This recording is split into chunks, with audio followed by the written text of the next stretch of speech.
வணக்கம் நேயர்களே. வெற்றி படிக்கட்டில் சந்திப்பதில் மட்டற்ற மகிழ்ச்சி.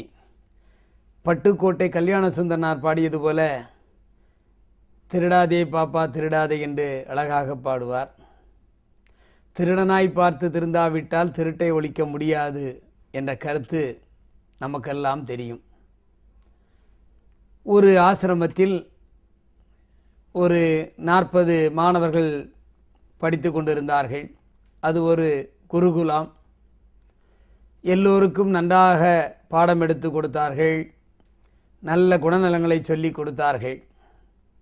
அந்த 40 பேரில் ஒரு மாணவன் மட்டும் சற்று கவனக்குறைவாகவும் சொல்வதை சரியாக புரிந்து கொள்ளாதவனுமாக இருந்தான்.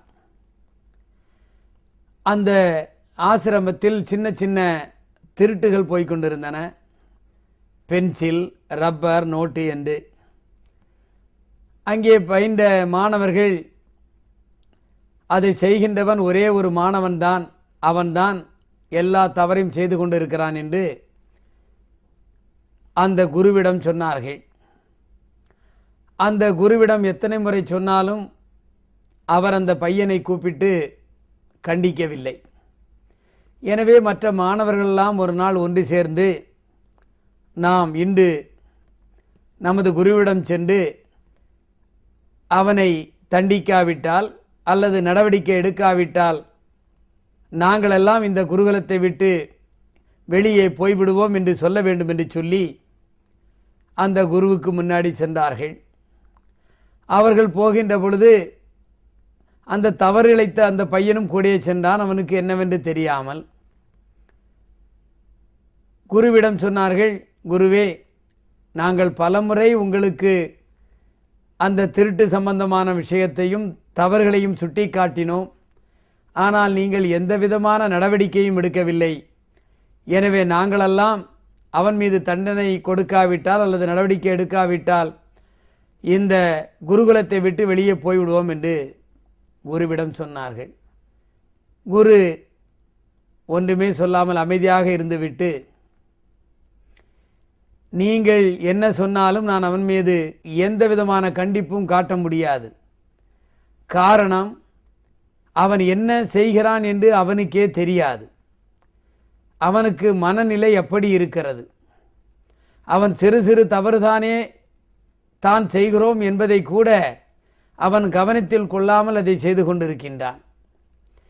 நீங்கள் எல்லோரும் இந்த குருகுலத்தை விட்டு சென்றாலும் மற்றொரு குருகுலத்தில் உங்களுக்கு இடம் கிடைக்கும்.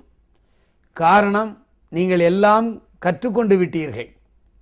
எனவே எங்கு சென்றாலும் நீங்கள் அங்கே பயின்று கொள்ளலாம்.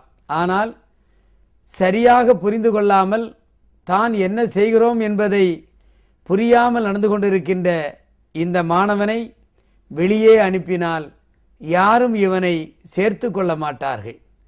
எனவே அவன் இங்கே இருந்து தான் செய்கின்ற சின்ன சின்ன தவறுகளை அவன் சரி செய்து கொள்ளுகின்ற வகையில் அவன் என்னுடனே இருப்பான். இதுதான் என் முடிவு என்று குரு அந்த மற்ற மாணவர்களை பார்த்து சொன்னார். 39 மாணவர்களும் போனாலும் பரவாயில்லை, சரியாக புரிந்து கொள்ளாத மாணவன் தான் எனக்கு வேண்டும் என்று உறுதியாக அவர் சொன்னார். இந்த விசாரணை நடந்து கொண்டிருக்கின்ற பொழுதே அங்கே இருந்த அந்த மாணவன் குருவின் காலடியில் விழுந்து, ஐயா, நான் தெரியாமல் செய்துவிட்டேன். ஏதோ ஒரு தூண்டலில் நான் அதை செய்துவிட்டேன். இனிமேல் நான் அதை செய்ய மாட்டேன் என்று அவர் காலில் விழுந்து மன்னிப்பு கேட்டான். நான் திருந்திவிட்டேன். தவறாக நான் செய்த காரியத்தை நீங்கள் மன்னிக்க வேண்டும். சக மாணவர்களும் அதை மன்னிக்க வேண்டும் என்று சொல்லி அவன் எல்லோரிடமும் கண்ணீர் மல்க வேண்டினான். குருவுக்கு அப்பொழுதுதான் சந்தோஷமாக இருந்தது. அவன் சிறிய தவறு செய்தாலும் அதை சரியாக அவன் அதை புரிந்து கொள்ளாமல் செய்துவிட்டான். தவறை செய்தவன் தானே திருந்த வேண்டும். திருடனாக பார்த்து திருந்தாவிட்டால் திருட்டை ஒழிக்க முடியாது என்பது போல தானாக திருந்திய அந்த மாணவனை குரு ஏற்றுக்கொண்டார். அங்கே இருக்கின்ற மாணவர்களும் தொடர்ந்து படித்தார்கள். அதில் குருவின் சாமர்த்தியம்தான். 39 பேர் போனாலும் பரவாயில்லை, ஒரு மாணவன் அவனையும் சரியாக மனிதனாக மாற்றி நான் அனுப்புவேன் என்று சொன்ன அந்த குருதான் சாலச் சிறந்தவர். வெற்றி படிக்கட்டில் நீங்களும் இவ்வளவு நேரம் கேட்டு அந்த நிகழ்ச்சியை மனதில் பதிக்க வேண்டும் என்று சொல்லி நாளை சந்திக்கின்றேன். நன்றி, வணக்கம்.